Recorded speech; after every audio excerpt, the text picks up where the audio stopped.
Hello, everybody. Thank you for joining me and taking your time to listen my thesis defense.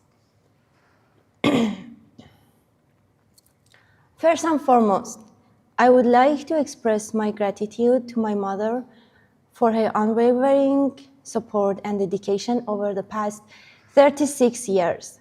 She is an Iranian woman who has worked tirelessly to raise my siblings and me single-handedly, and her sacrifices have shaped me into who I am today.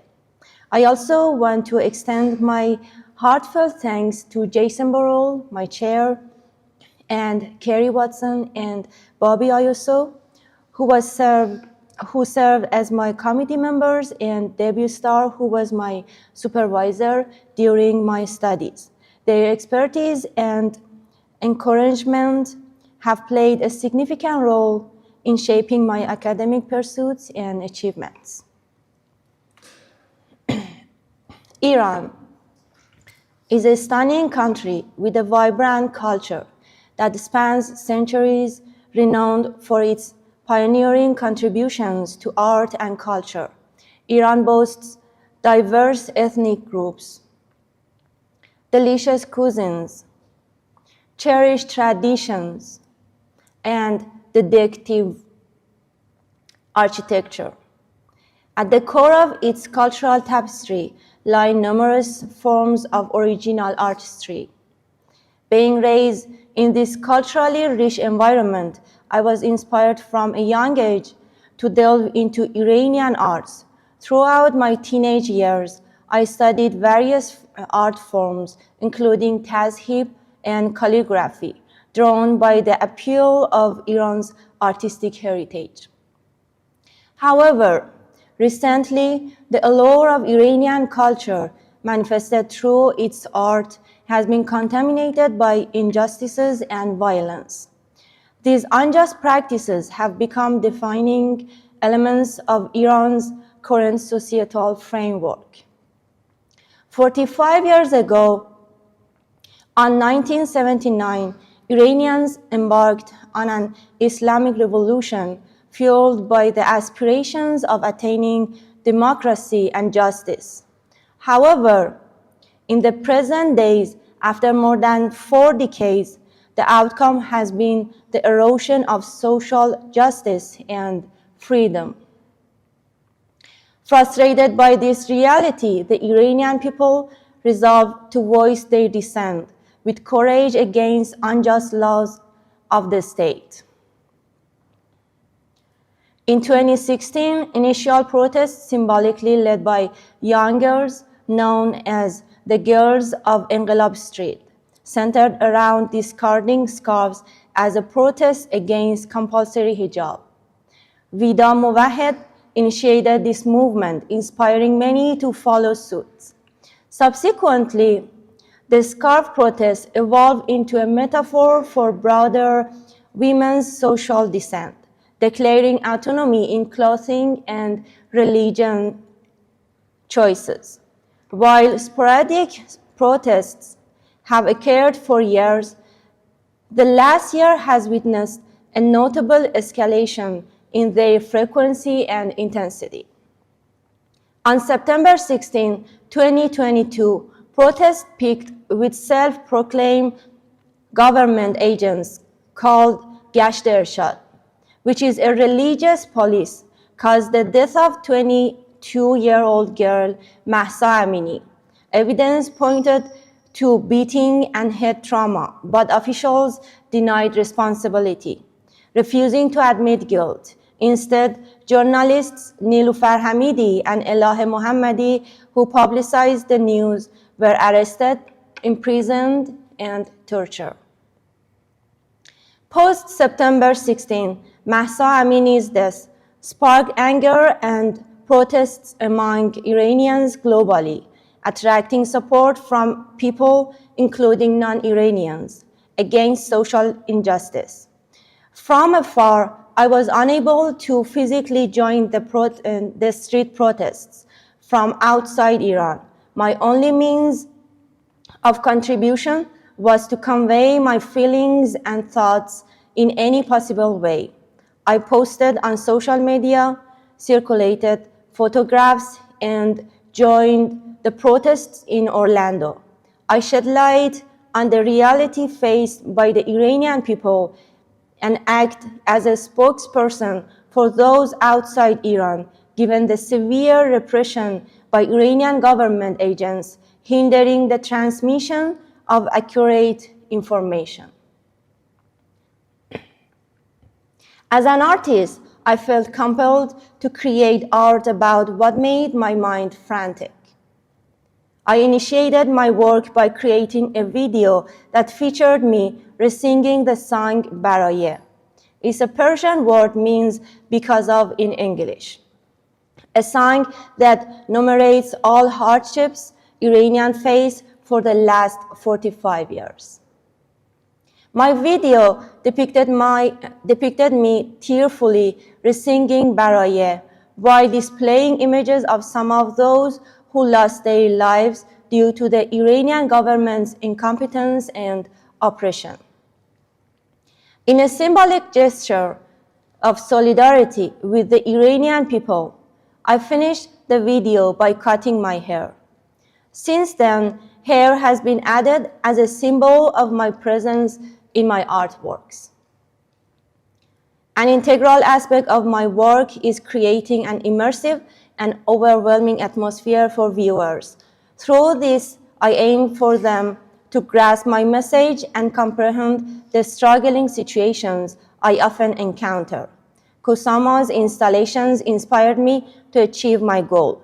Her artwork, Infinity Mirrored Room, shows the evolution of her immersive, multi-reflective installations in which she invites people to share in her unique vision. Inspired by Kusama, I aim to create an immersive space in my work. I covered the room walls with mylar. Its reflective property duplicates the projected image, immersing the viewers in the space. Continuing my last work, I created a new project titled Rainbow Will Be Found Again After the Rain of Blood. I recreated the street atmosphere of Iran during the protests. The installation showcased a room adorned with printed images of Persian graffiti. These markings, initially seen during the protests' onset, were widely shared on social media, capturing the spirit of the Iranian people's defiance. The first video, sourced from Iranian government networks, portrays a narrative suggesting widespread satisfaction among the people of Iran with the existing conditions. On the second wall to the right, video showcases images of people protesting in the streets, chanting slogans against the government. This video stands in contrast to the narrative presented in the first video. On the third wall, images of Iranians lost in recent protests are displayed, alongside a braided rope of scarves echoing the national flag's color. Sound blending between the first and second videos creates a disorienting ambience, immersing viewers in contrasting narratives. Government footage exudes satisfaction while protester images evoke dissent.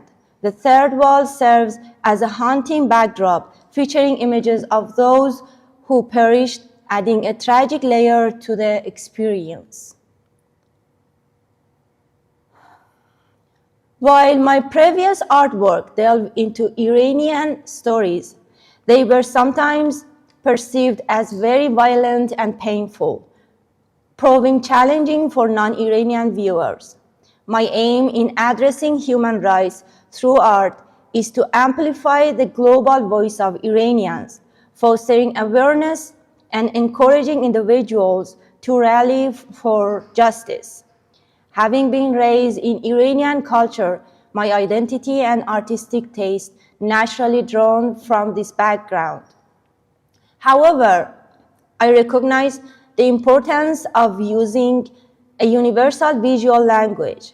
This involves incorporating elements that resonate with a broad audience, while still addressing events in Iran using Iranian symbols and elements.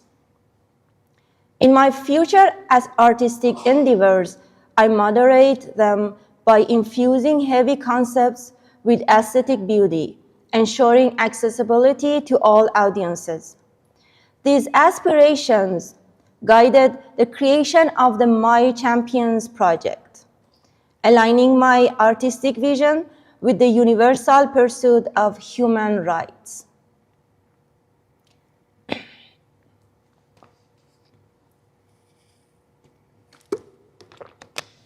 My Champions, an installation, unfolds in a dark room with a dual purpose: to amplify the impact of the projected image and to immerse the audience in the darkness, symbolizing the suffocation inherent in our challenging times.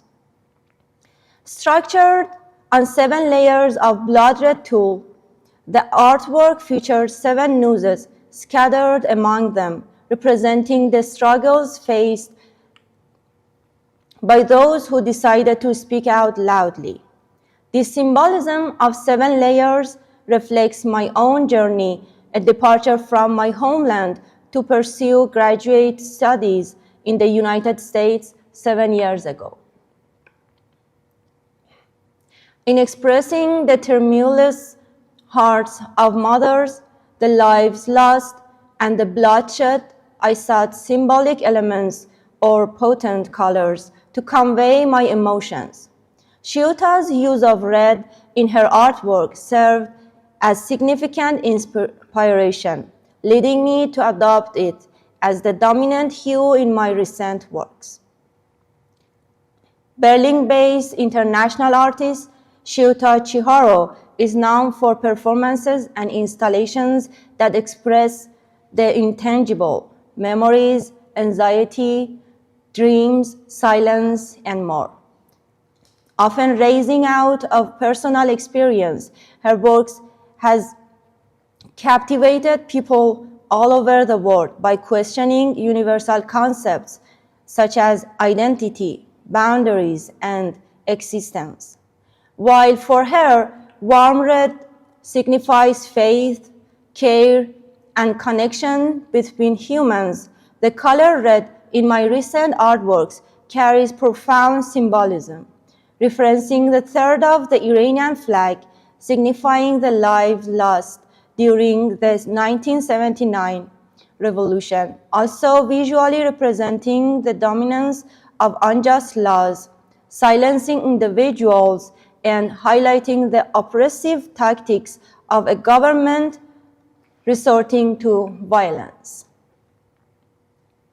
In this installation, a middle-aged man's voice resonates with emotional pleading as his words materialize a glowing white projections on layers of blood red tulle in the room. The audience becomes informed of a disparate phone conversation between the father and a figure seemingly involved in his son's trial. With heartfelt urgency, he implores against his son's execution, emphasizing the profound bond his mother shares with her child. In a sad disclosure, he reveals his son's plea to keep their correspondence from his mother, signifying the sorrow of a mother's loss. The decision to project the English words onto the tools creates a mesmerizing effect, multiplying and overlapping them, rendering them challenging to decipher. This intentional design immerses viewers in the complexity of the narrative, mirroring the weight of the father's words and the emotional gravity of Mehdi's grief. Inspired by Shirin Neshat's use of Iranian patterns, to symbolize the silenced voices of women, I turned to my traditional art, tazhib. Adorning the tools with these patterns not only represents myself, but also my homeland, weaving my identity with my cultural heritage. The white color on Iranian flag symbolizes peace and companionship. In contrast, the white color on the blood red tools in my installation embody the purity and legitimacy of silenced voices and repressed culture.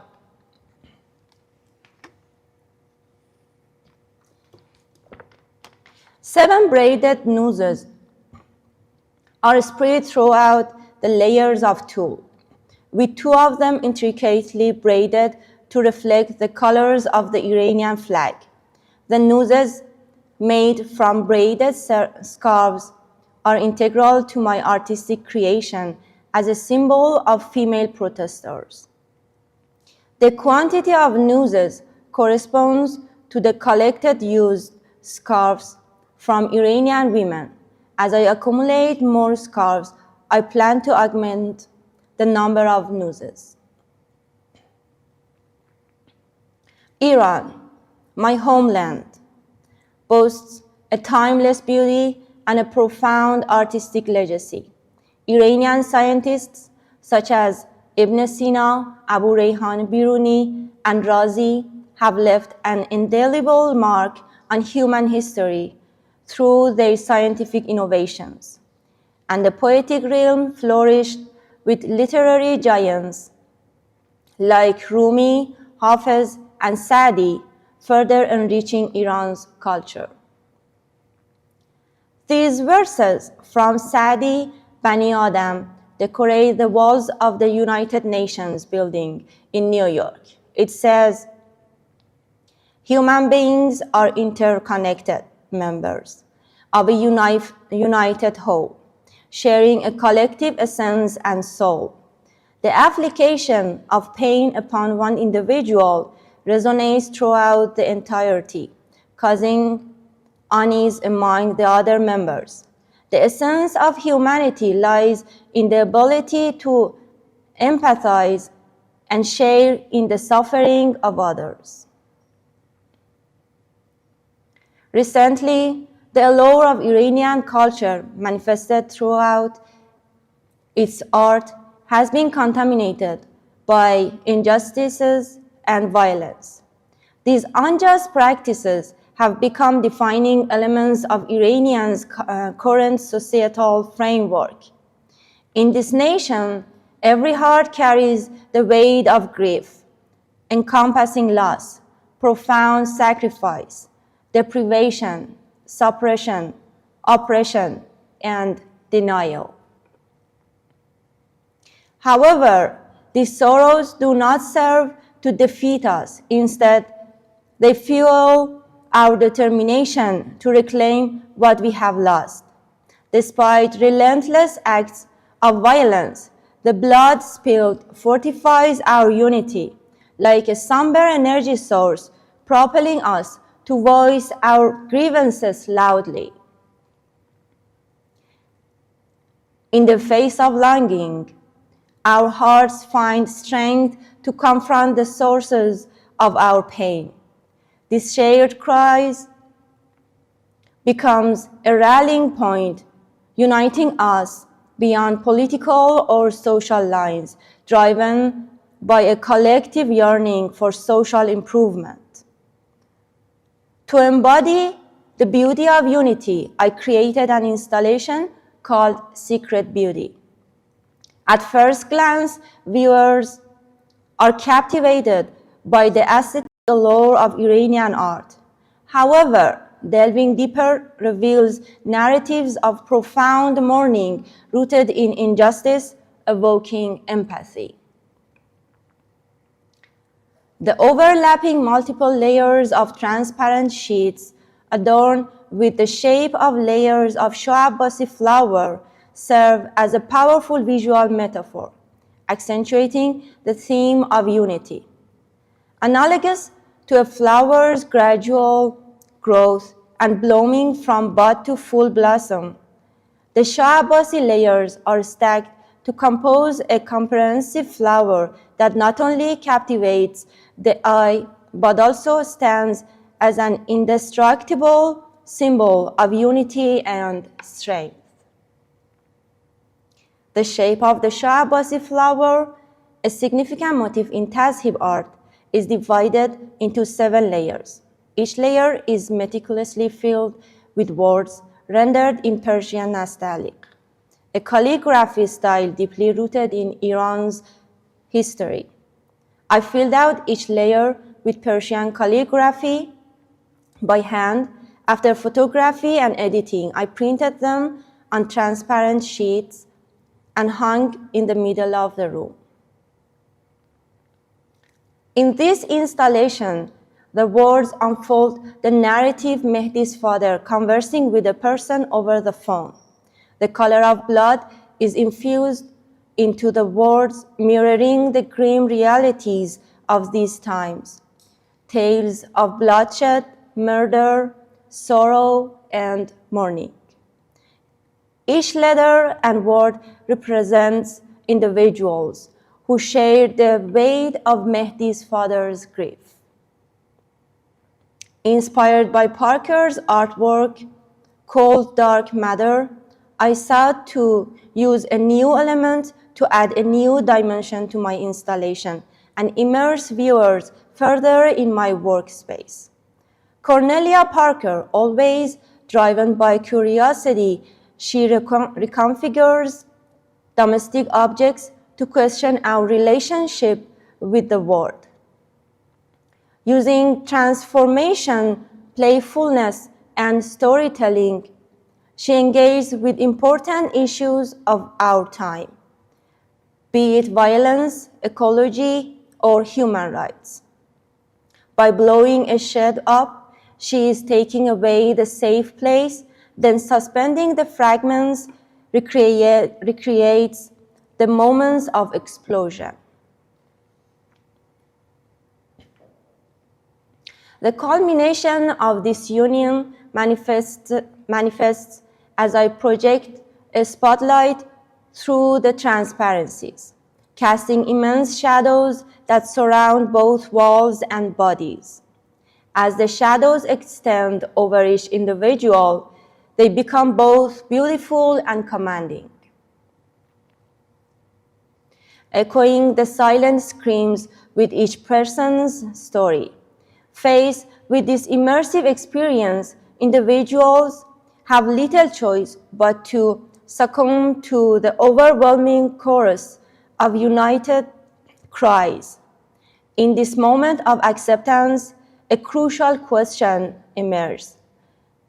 Will they ally with this decision or resist?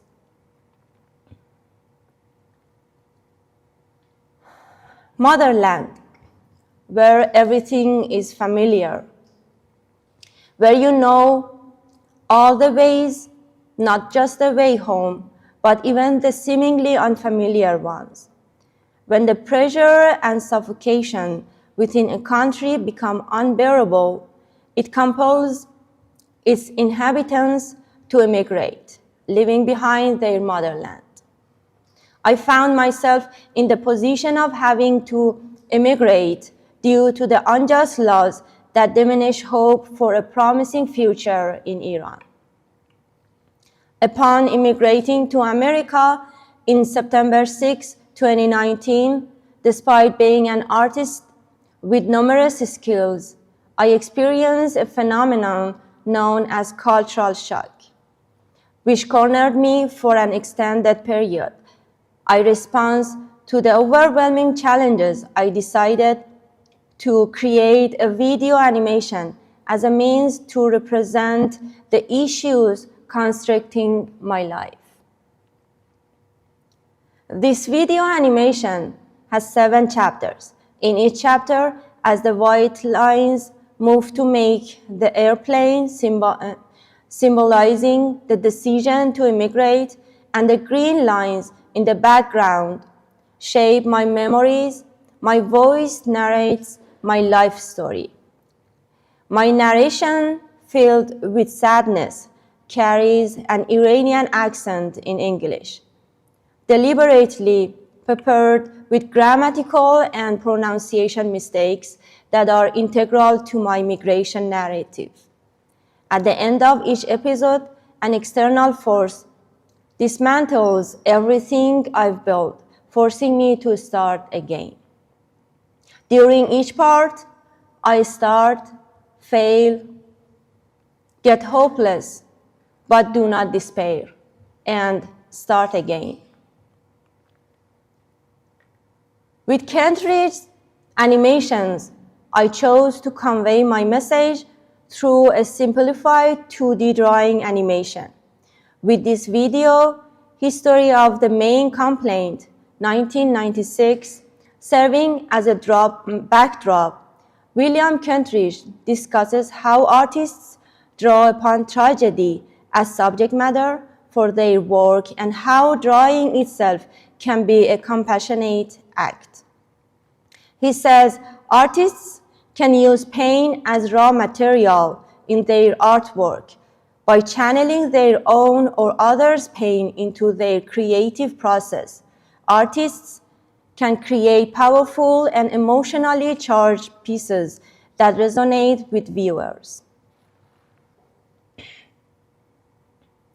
Iranian women have long grappled with societal constraints, feeling stifled by limitations. Just as moments of joy and fulfillment approach, the weight of restriction descends, impeding our progress. In the third chapter of this video, the cherished memories of laughter with my family comes alive. As white lines move quickly to form an airplane and the green image depicts my niece wearing my wedding dress alongside my nephew donning my ex-husband's groom's attire, a force beyond my personal aspirations propels me onward. We share moments of joy, often accompanied by a cheerful melody. As excitement mounts, I begin to sing, expressing my happiness and resilience.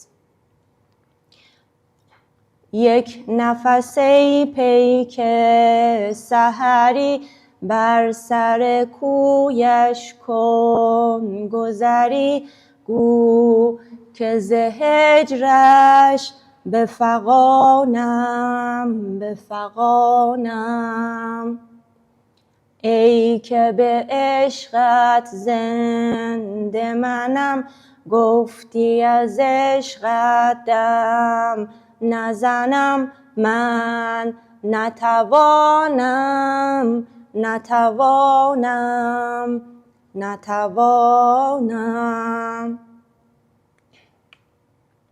police siren interrupts, shattering the delightful moments I had created. This sudden interruption serves as a stark reminder of my identity as an Iranian woman.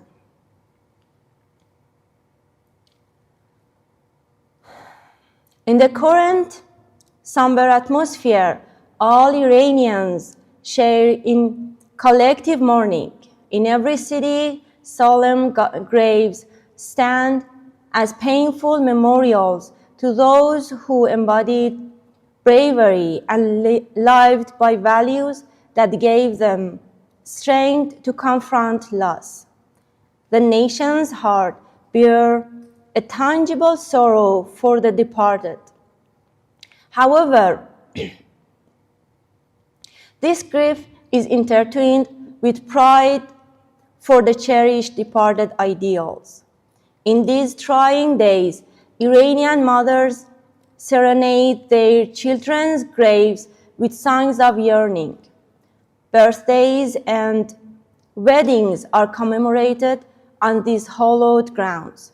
Despite the physical absence, these mothers refuse to perceive their children as truly gone. Instead, they live on through cherished memories.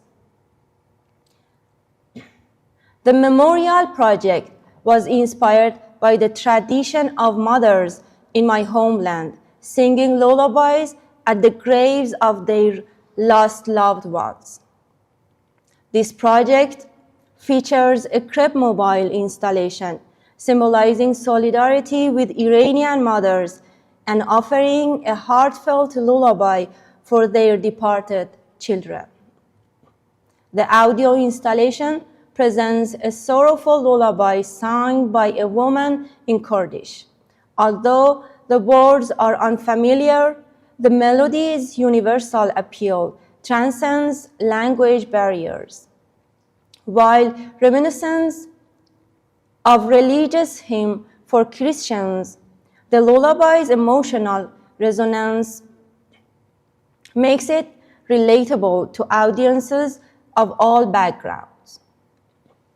I chose cubic shapes to cast the resin because they lack a specific direction. These cubes symbolize individuals, ranging from the smallest cube representing the youngest child to the largest cube representing the oldest person, thus showing a memorial for Iranians who sacrificed their lives for their aspirations. Each cube has my cut hair and some hair supplies adorned with bells at its end, encouraging viewers to ring them. As the bells chime, the cubes move in tandem, creating a synchronized motion throughout the installation. This movement signifies the collective rise of all people. When the bells ring in unison, the voices of the people unite, with the mother's lullaby serving as a guiding force. The concept of huge amount of the cubes is integral to this work, fostering an immersive atmosphere for viewers. It symbolizes the countless lives lost and their collective call for freedom. We stand united, mourning the loss of our loved ones and burying their grief in our hearts. However, we refuse to remain passive, for we believe the sacrifices made will be worthy forever.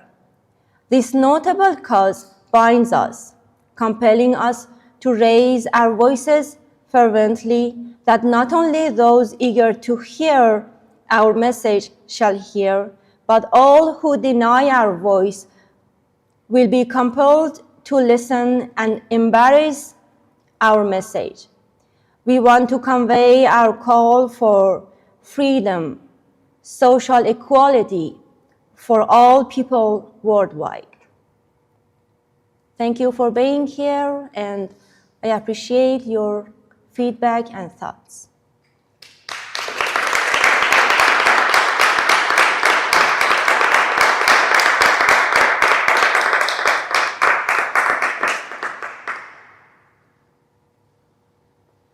To get the committee questions underway, how do you differentiate your use of the words Iranian and Persian? Mm-hmm. Being Iranian is related to nationality, but Persian is ethnicity. That means somebody can be one and not be another. Yeah. Thank you. We know you were challenged with the becoming an installation artist. Mm-hmm. How would you improve your current installation?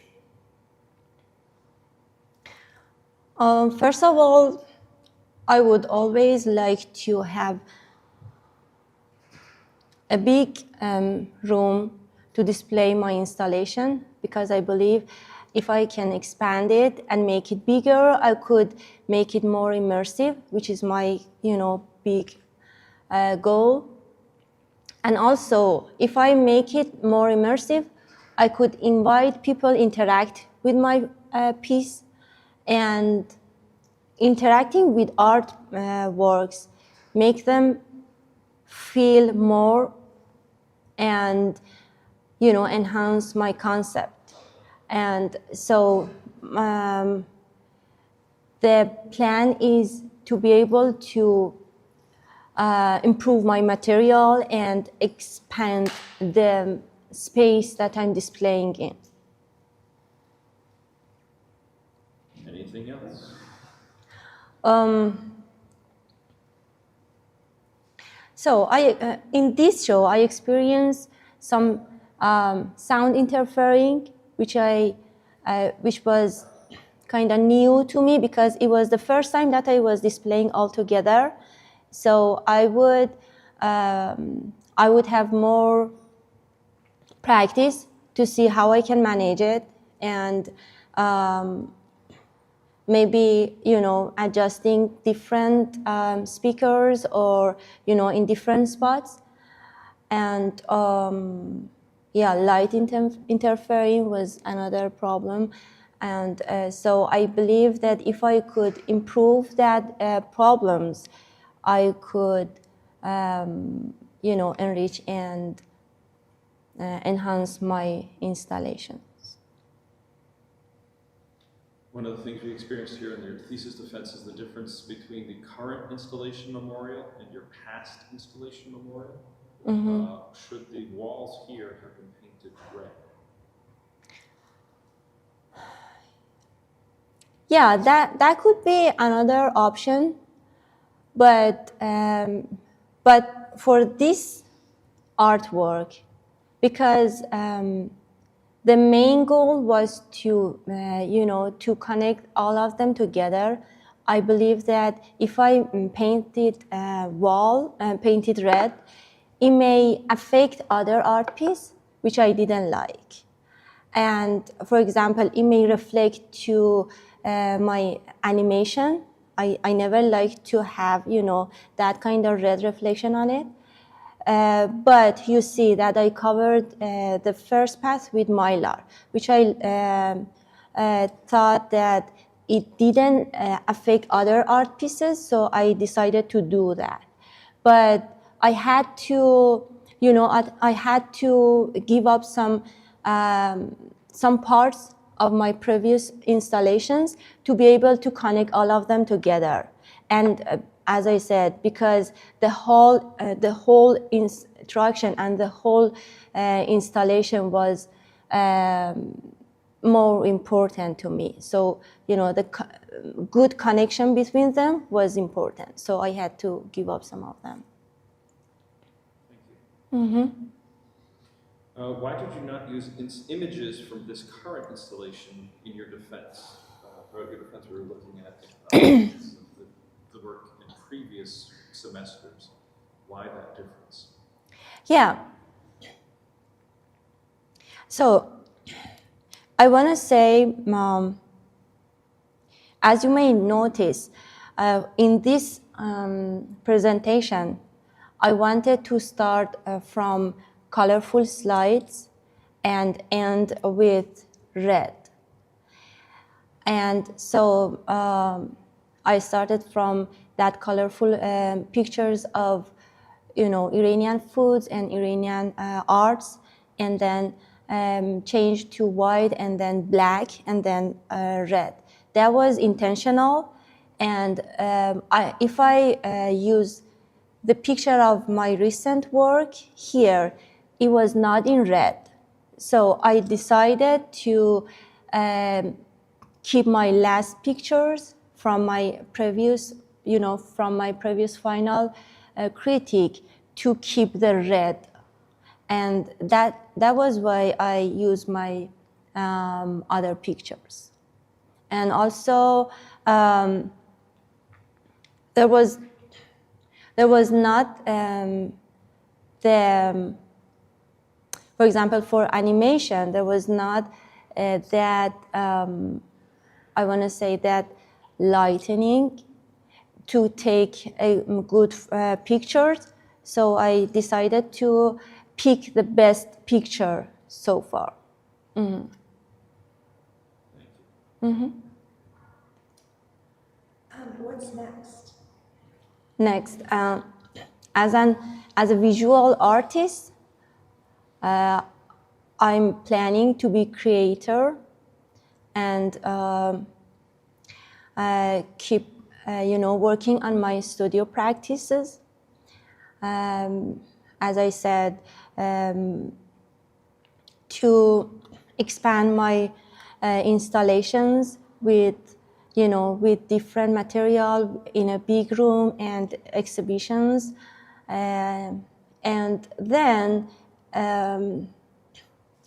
based on my my few experience in teaching, I really like to start teaching in different universities because I believe teaching what I have learned so far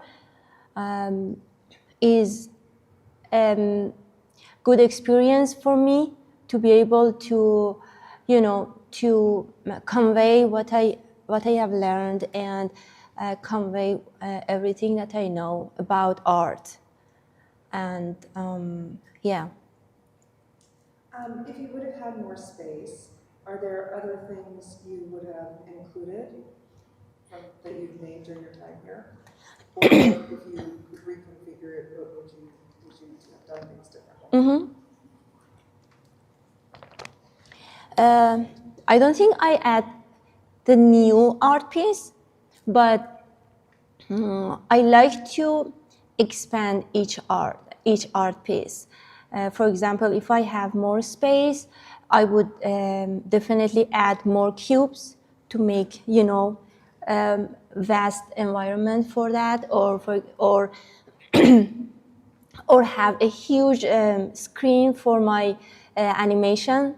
And also I was thinking to have bigger layers of tool for my piece. So it means that expanding each piece, not adding the new piece. Yeah, because I believe that they were all connected together conceptually. So I didn't want to have the new piece which is not connected to them. Mm-hmm.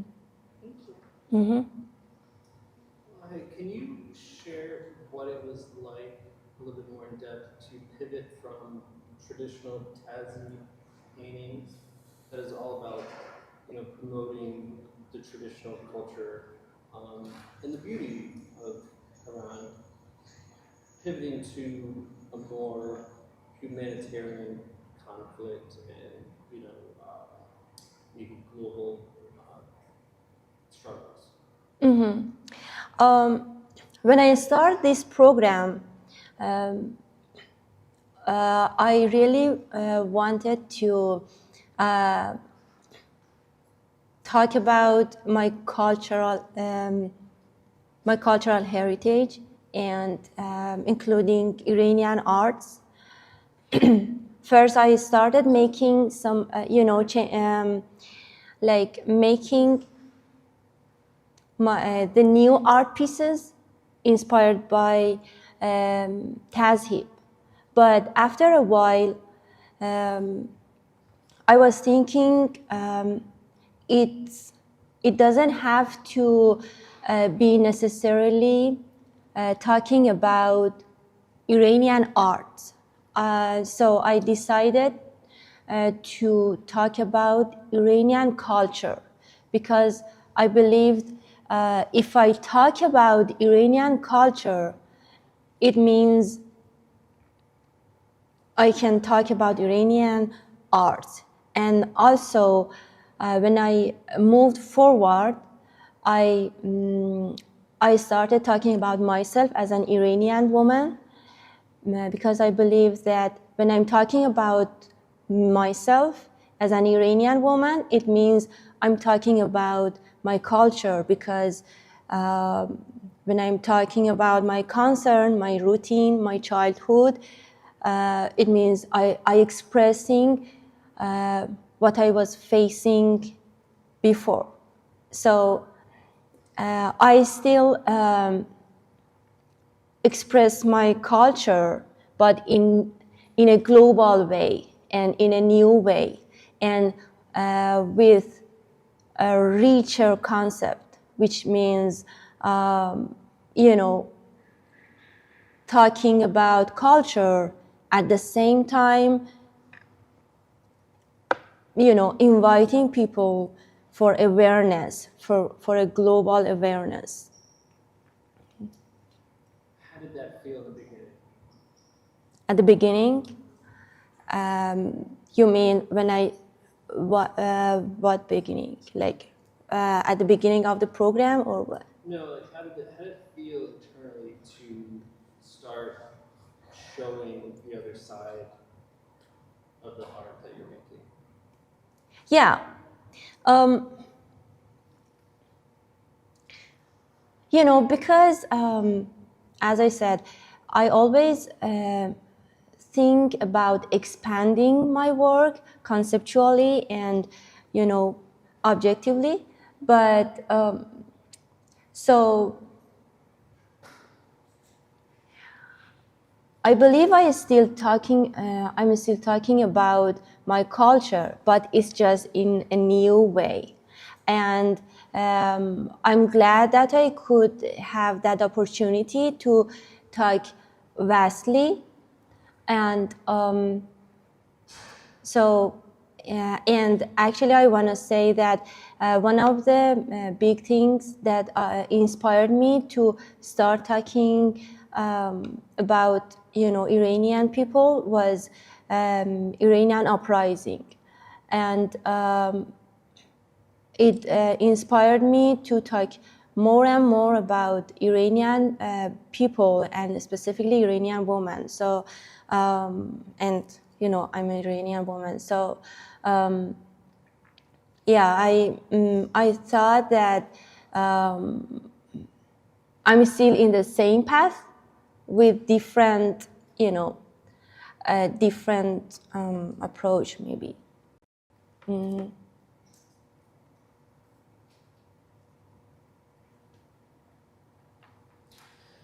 I'm still interested in talking about some of the details of the artwork. In Memorial, there's an excessive monofilament line on the bells. What does this mean? Why is that there? The picture was, as I said, the picture was from my final critique. I had to keep some lines because I needed them for my thesis show, and I wanted to keep them to be able to, you know, adjust the artwork for my thesis show. But now I cut them out.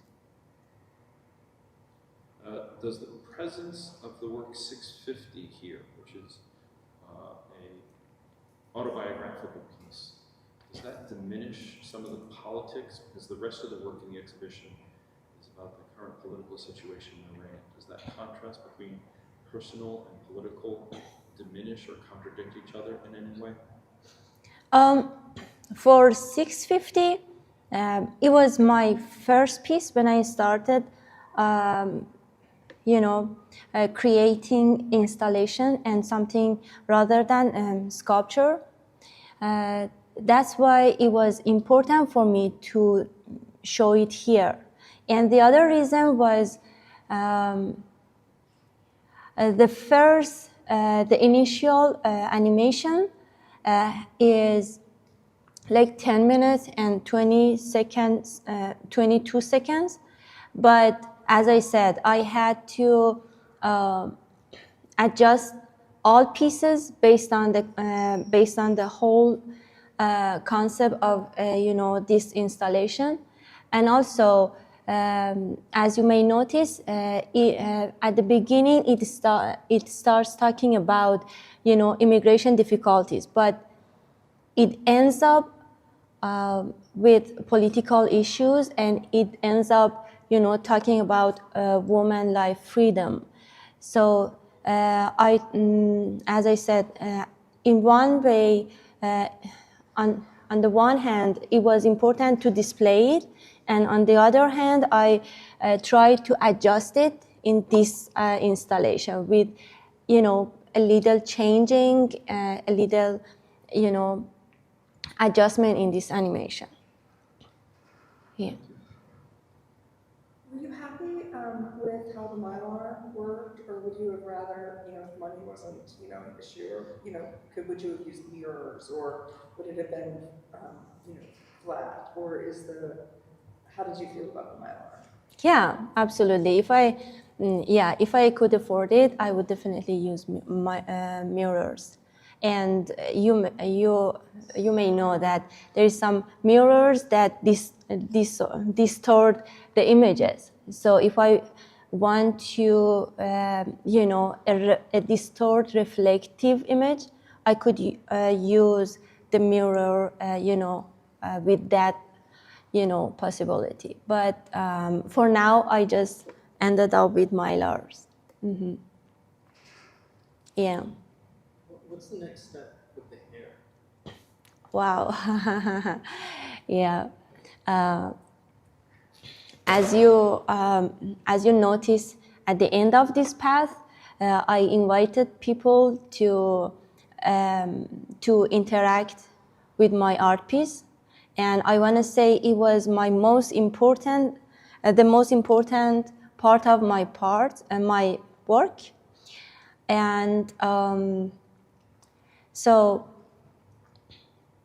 a year ago, I cut my hair, and now I have my hair inside the cubes. But I want to say I haven't decided yet with that cut hair, but they are very precious to me. And one plan in my mind is to again expand it and to do it again in a big stage. But I'm still thinking about it, how I can value it, because it's very important to me. And I'm looking forward to having more. Mm-hmm. What are you currently doing to expand your audience?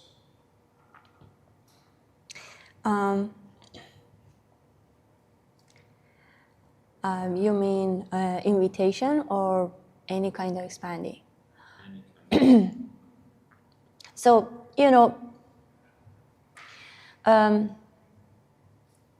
first of all, promotion is important. And then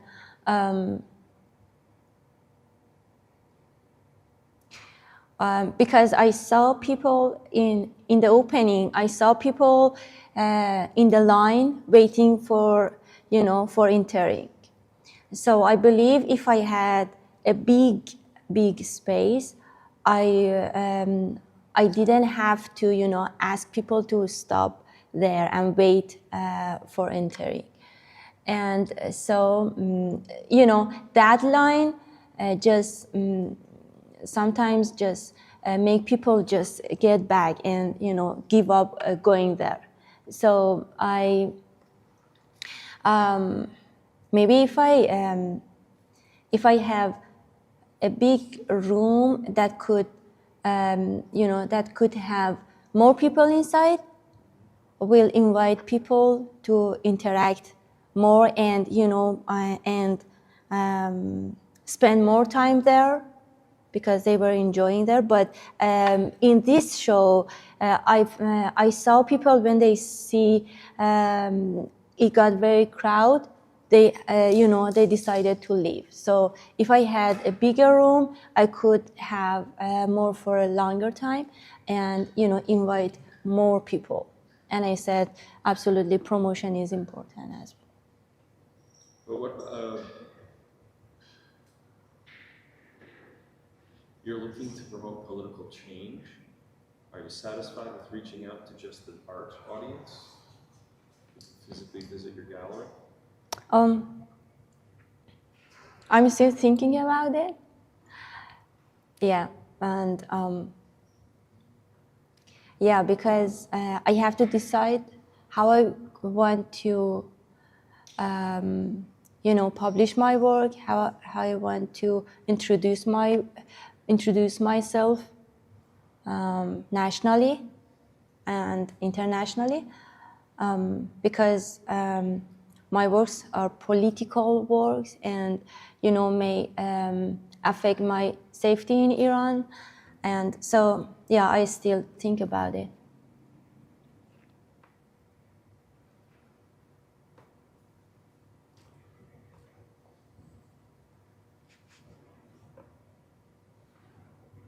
And lastly, what if your audience doesn't connect with your intentions?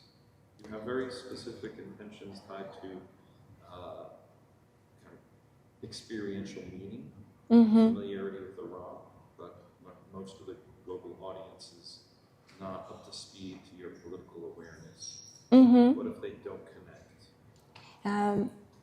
Art pieces, when people go to a gallery or art show, some of them just go there to enjoy the art pieces, and they may not get the actual and the detail of that art piece or the actual concept of that.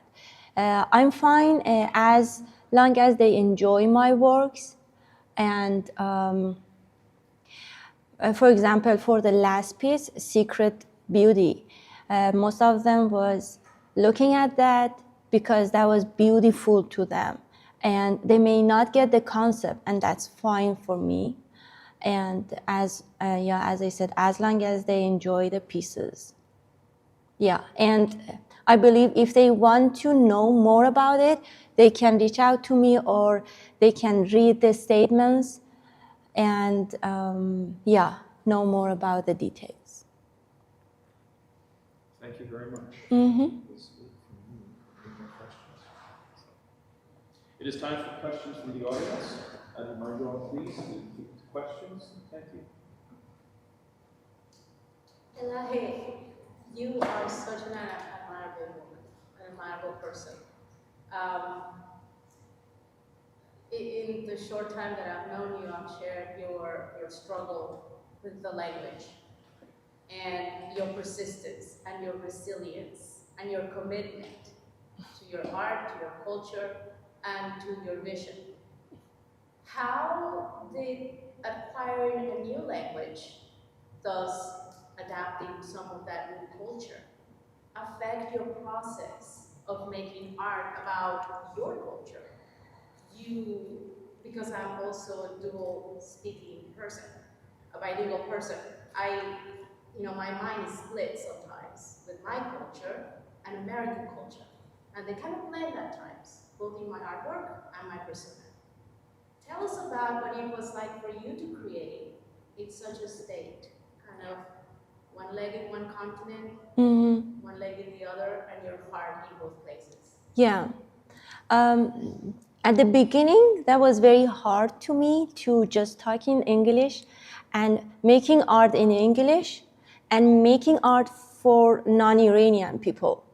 But after a while, I found it very actually unique and interesting in my artworks because I started to have both language in my work and make it more interesting. For example, in the My Champions project, you see that the audio is talking in Farsi, but the translation is in English. So that kind of, cooperation or, connecting languages together get another, I want to say became another unique aspect and unique part in my art. And I want to use it to make more interesting artworks. And you see that I sung in Farsi in my presentation intentionally, and I had this combination in my presentation as well.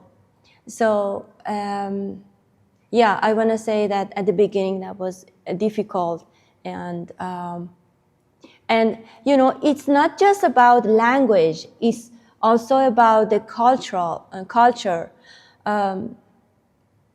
Because sometimes when I was using some materials, for for example, I mentioned it here. For example, the Kurdish lullaby may you as a non-Iranian people may feel different than me. And I also was struggling with that concept as well, that if the people are feeling the same as me, and that's a little hard to, differentiate and see in, opposite, I don't want to say opposite, but see from the other perspective. But again, it can be an interesting aspect in my art piece. And the unique concept of Iranian art can enrich my art pieces, as you see in Secret Beauty, that I use calligraphy, which is, Persian calligraphy, Persian nastaliq. So, yeah, I believe that difference, although it's hard to handle it, but that differences can be such a good opportunity to take advantage. Mm-hmm. Yeah. Yes. I'm curious, are you interested in participating in group shows with other Iranian women artists? I know a few that I really love, so I'm just curious if you're interested in a solo show or if you do group shows. Yeah, of course. Yeah, because I believe, cooperating with other people, especially if they have a kind of connected concept, will enrich my concept as well. I would love to, show my pieces in a group show. Mm-hmm. Not just Iranian people, with all people that have, I don't want to say exactly the same concept, but related concept. Mm-hmm. Yeah. So my question is kind of related. Where do you feel, because your work is so culturally specific and unique, where do you feel your ideal location would be the most impactful for your messages? The most dark room, because lightning is very important.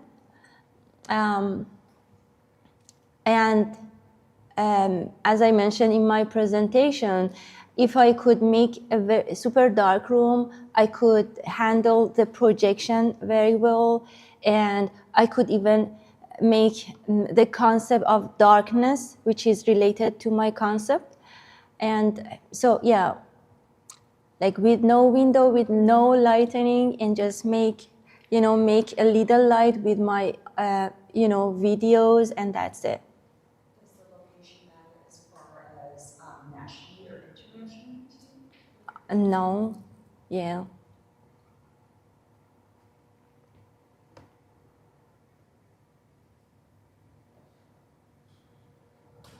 Hearing no further questions from the audience, this concludes the public portion of the thesis defense of Elaheh Jazemi. Please join me in congratulating her.